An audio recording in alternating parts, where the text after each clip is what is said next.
Hoy he decidido tomar un pequeño descanso de la serie de Gálatas y estaba pensando, mirando lo que está sucediendo en el mundo y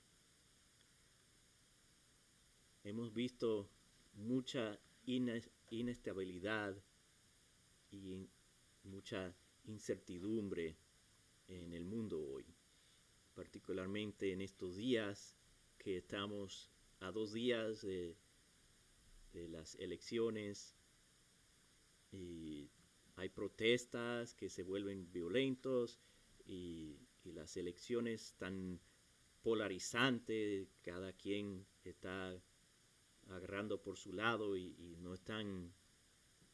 eh, no están siendo amables, es mucha tensión. Y además de eso, si eso no fuera suficiente, tenemos una pandemia que no se acaba, que ahora va en aumento otra vez. Entonces, miramos todo esto y decimos, Señor, ¿cuánto? ¿Hasta cuándo? Y nos frustramos y casi nos perdemos la esperanza, pensando que así va a estar y vamos a estar viendo la, la perversión de justicia y todo esto por, por siempre. Y sentirnos así nos pone en buena compañía. Los profetas del Antiguo Testamento, muchos de ellos sintieron a sí mismos. Y al mirar lo que estaba pasando en sus días, ellos decían, Señor, ¿hasta cuándo? Uno de esos profetas fue el profeta Habacuc. Hoy vamos a mirar el libro que lleva su nombre y vamos a ver la queja que él presenta delante de Dios, la respuesta que Dios le da y en el capítulo 3 la oración del profeta. Para ubicarnos un poco, los que estaban con nosotros en los estudios bíblicos hace un tiempo, cuando miramos el síntesis del Antiguo Testamento, podemos recordar que el libro de Habacuc se encuentra entre los profetas menores del Antiguo Testamento y si no pueden encontrarlo, está poquito después de Jonás. Jonás, Nahum, Habacuc, antes de Sofonías. Exacto, entre Génesis y Apocalipsis, pero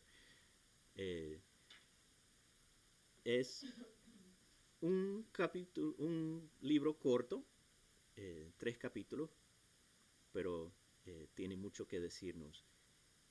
Fue escrito poco antes de la invasión de Babilonia, de los caldeos.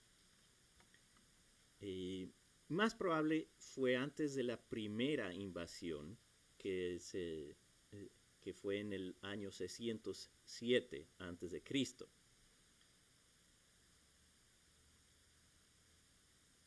Entonces, como dije, es corto, pero tiene mucho que enseñarnos.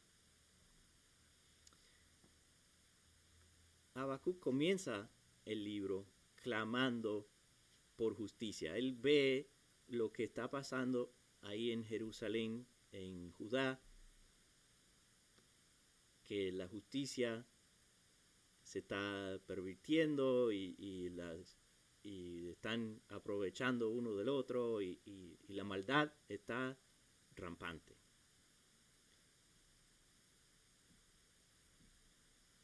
Y parece que él tiene mucho tiempo orando a Dios, porque le dice a Dios, ¿cuánto tiempo?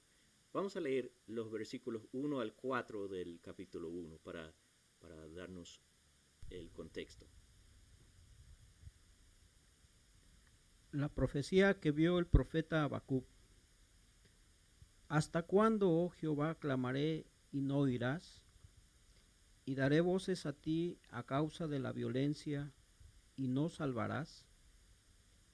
¿Por qué me haces ver iniquidad y haces que vea molestia?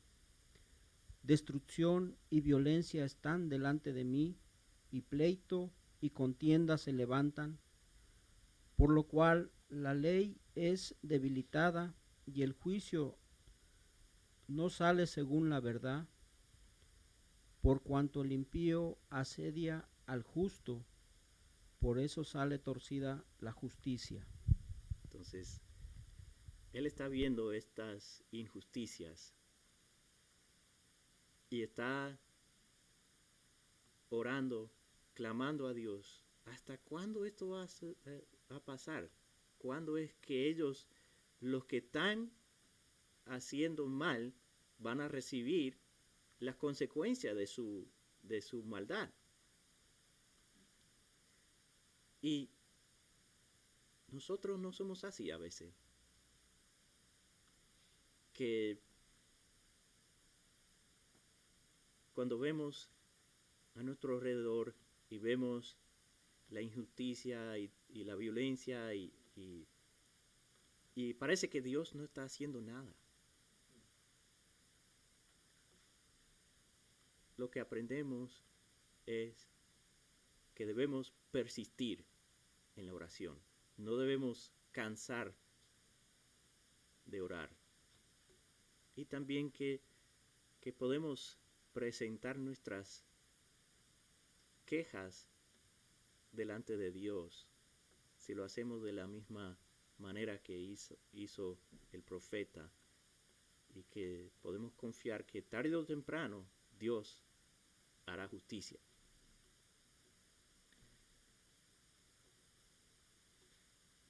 En los versículos 5 al 11 vemos la respuesta de Dios y es un poco sorprendente. Dios dice, sí, el castigo viene, pero lo sorprendente es a mano de quién va a venir. Vamos a leer los versículos 5 y 6. Mira entre las naciones y ve y asombraos, porque haré una obra en vuestros días, que aun cuando se os contare, no lo creerás. Porque he aquí, yo levanto a los caldeos, nación cruel y presurosa, que camina por la anchura de la tierra, para poseer las moradas ajenas. Entonces, Dios dice que los caldeos van a venir a ejecutar justicia, va a castigar a estos hombres, estos impíos que están haciendo las injusticias.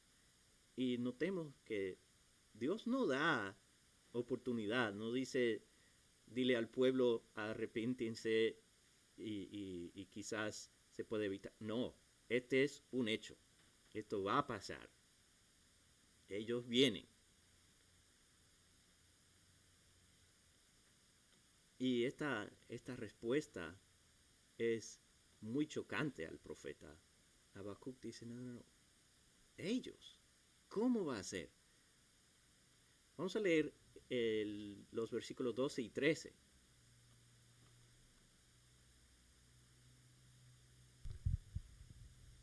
¿No eres tú desde el principio, oh Jehová, Dios mío, Santo mío? No moriremos, oh Jehová, para juicio lo pusiste, y tú, oh roca, lo fundaste para castigar. Muy limpio eres de ojos para ver el mal, ni puedes ver el agravio. ¿Por qué ves a los menospreciadores y callas cuando destruye el impío al más justo que él? El profeta dice, ok, yo entiendo, esto es para nuestro juicio, nuestra corrección, pero tú siendo un Dios santo, ¿cómo puedes permitir que un pueblo tan cruel, tan impío, nos conquiste? Y eso es lo que él no entiende. Y dice que los hombres son como los peces y los caldeos son como los pescadores que vienen con la red y sacan los peces, lo vacían y lo echan otra vez y como que lo hacen con impunidad, que ellos lo hacen y nada le pasa.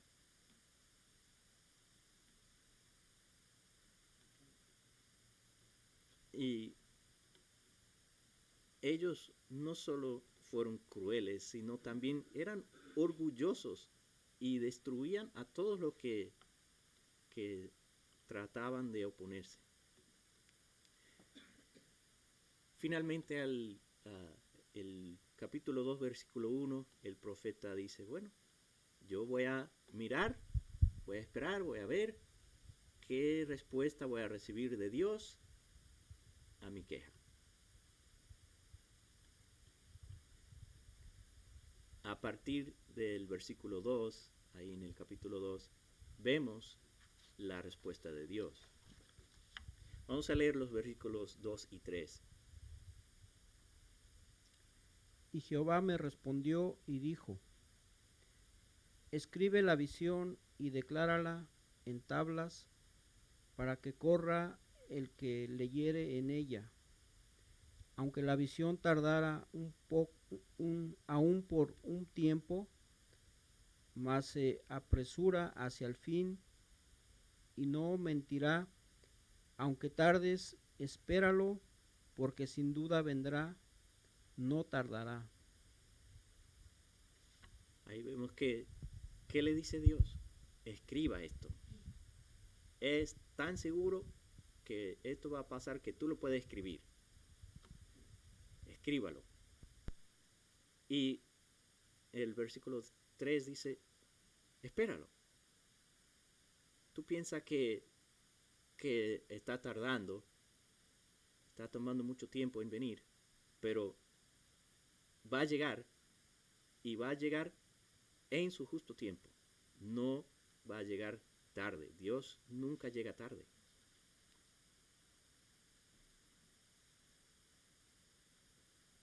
Y muchas veces nosotros somos impacientes como Habacuc, queriendo que Dios actúe conforme a nuestro tiempo. Hazlo ya, Dios. Estoy tan hastiado, frustrado. Y Dios dice, no. Mi justicia en mi tiempo. Mi justicia vendrá y nunca llega tarde.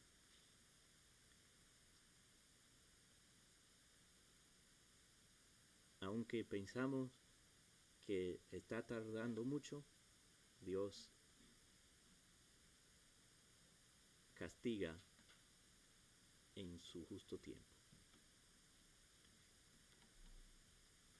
Y luego él dice en el versículo 4, que es el texto más citado de este libro, Pablo lo cita por lo menos 2 o 3 veces, Romanos, Gálatas y algunos otros textos del Nuevo Testamento citan este versículo.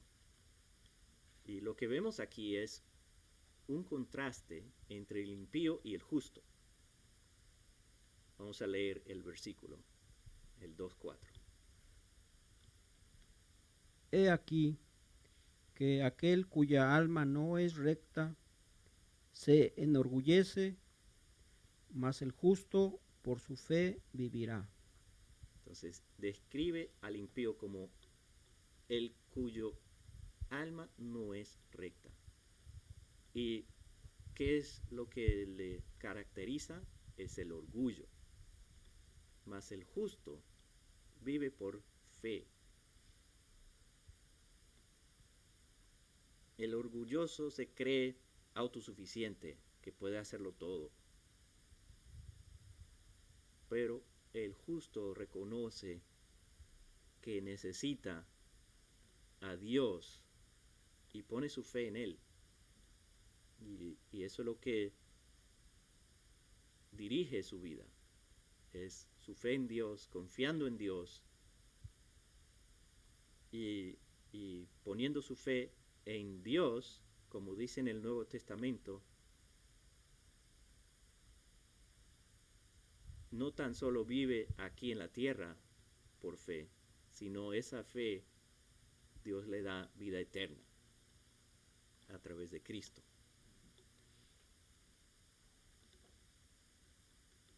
Del versículo 5 en adelante, el resto del capítulo 2,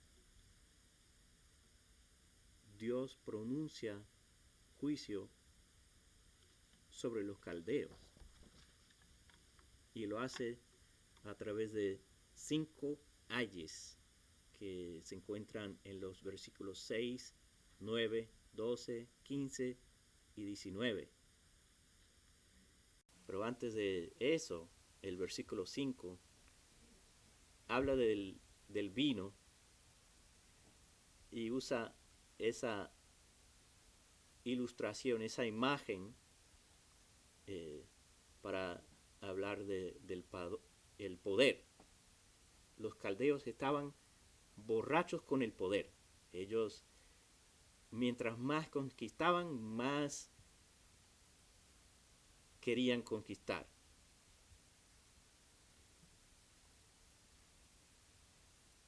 Y nunca estaban satisfechos. Así como el que toma mucho vino quiere más y más y más y nunca está satisfecho. Pero después, a partir del versículo 6, Dios le dice estos ayes. Vamos a leer del 6 al 8.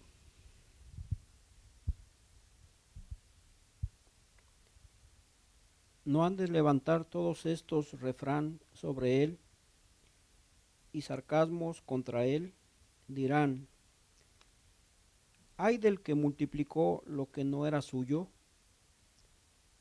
¿Hasta cuándo había de cumplir sobre sí prenda tras prenda?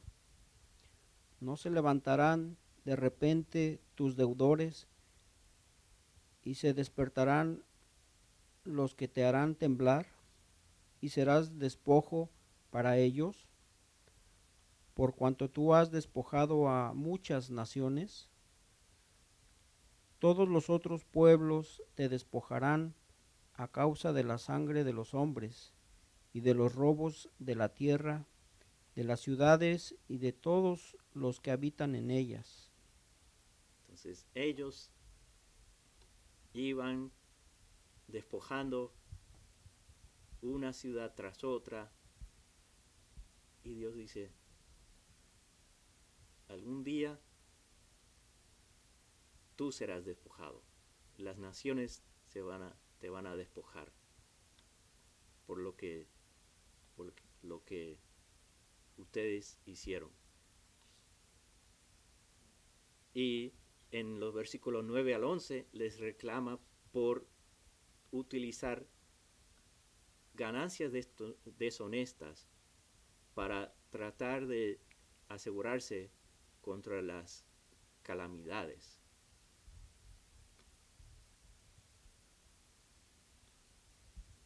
Y dice que la misma casa les va a reclamar y serán destruidos. Los versículos, y luego en el 12, lo que reclama es que ellos usaban violencia para establecer su pueblo. Ellos estaban usando violencia para expandir su territorio, su reino, y al final ellos serán destruidos y castigados. Y el tercer ay en el versículo 15, del 15 al 17, dice que ellos habían embriagado a sus vecinos para mirar sus desnudeces.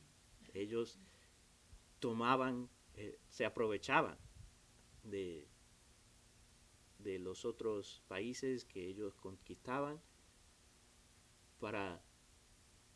como para jugar con ellos. Ellos eran crueles.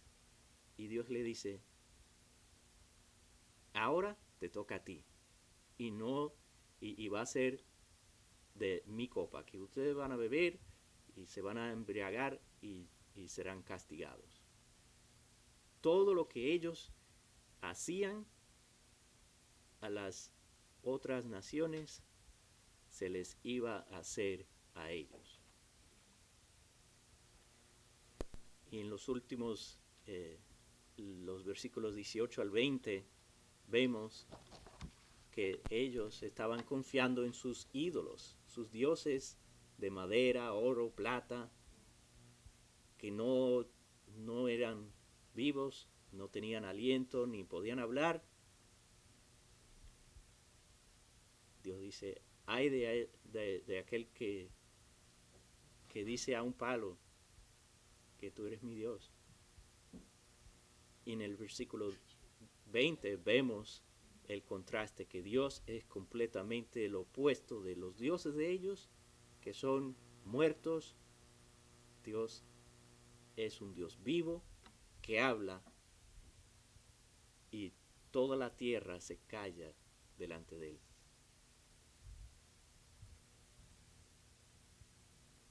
Y Dios siempre tiene la última palabra. Y el profeta dice, ve todo esto, y llegamos al capítulo 3, y vemos la oración de Habacuc. Y lo escribe en forma de salmo, básicamente. Después de ver la visión del capítulo 2, él escribe esta oración, este salmo. Comienza esta oración en el versículo 2, pidiéndole a Dios que avive su obra. Vamos a leer Habacuc 3, 2. Oh Jehová, he oído tu palabra y temí. Oh Jehová, aviva tu obra en medio de los tiempos. En medio de los tiempos, hazla conocer. En la ira, acuérdate de la misericordia. Habacuc dice, bueno, lo que yo vi me hizo temer. Y sé que Dios está airado, pero él le ruega a Dios que tenga misericordia, a pesar de ejecutar la justicia. Dice, en ira, acuérdate de misericordia. Y luego a partir del versículo 3 vemos que él reconoce que todo lo que se está haciendo, la tierra, en la tierra, Dios está haciendo esto, utilizando a los caldeos y otras cosas, pero es Dios que está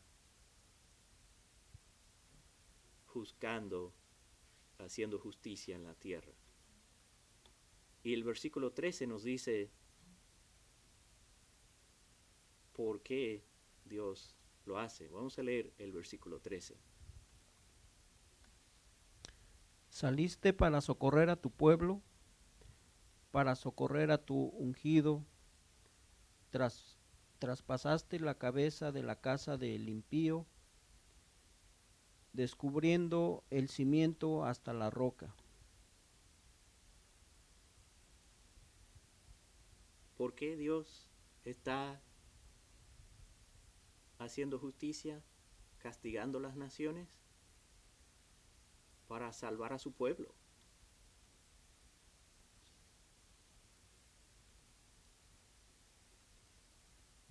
Y llegamos al versículo 16 y el profeta dice, cuando yo escuché esto, cuando yo oí esto, tuve mucho miedo. Vamos a leer los versículos 16 hasta el 19.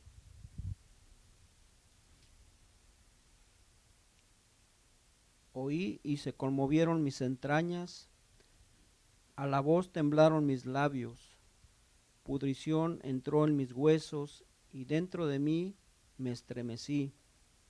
Si bien estaré quieto en el día de la angustia, cuando suba al pueblo el que lo invadirá con sus tropas.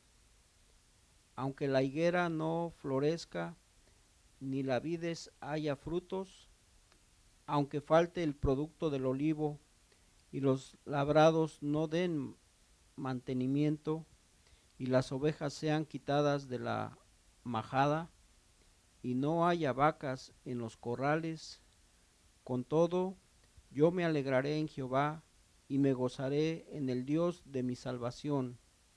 Jehová el Señor es mi fortaleza, el cual hace mis pies como de ciervas, y en mis alturas me hace andar. Entonces, escucha esto. Y como que se le pone enfermo.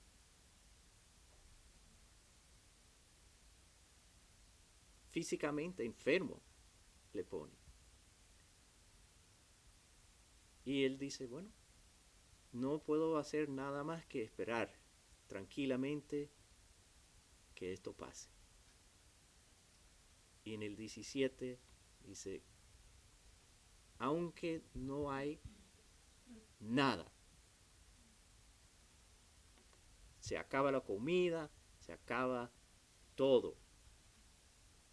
En el 18 dice, con todo eso, pase lo que pase, gozaré en el Señor.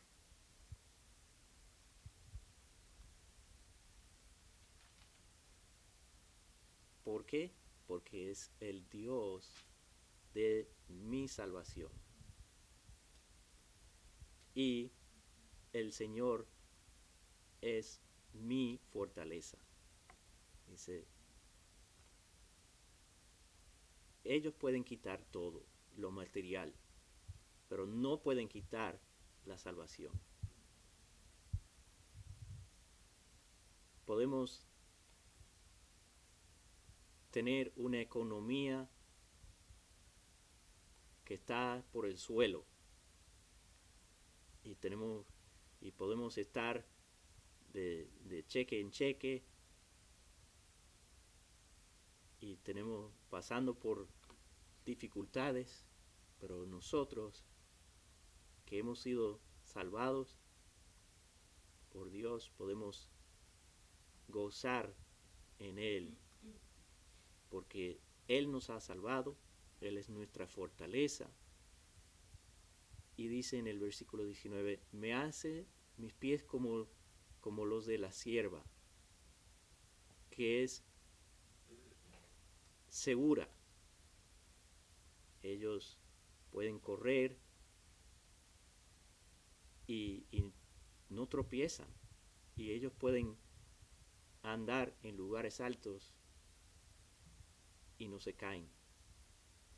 Y, y esa referencia también a las alturas es que en esos tiempos, después de conquistar, entonces el que, el que venció subía a los lugares altos para como, como símbolo de su victoria.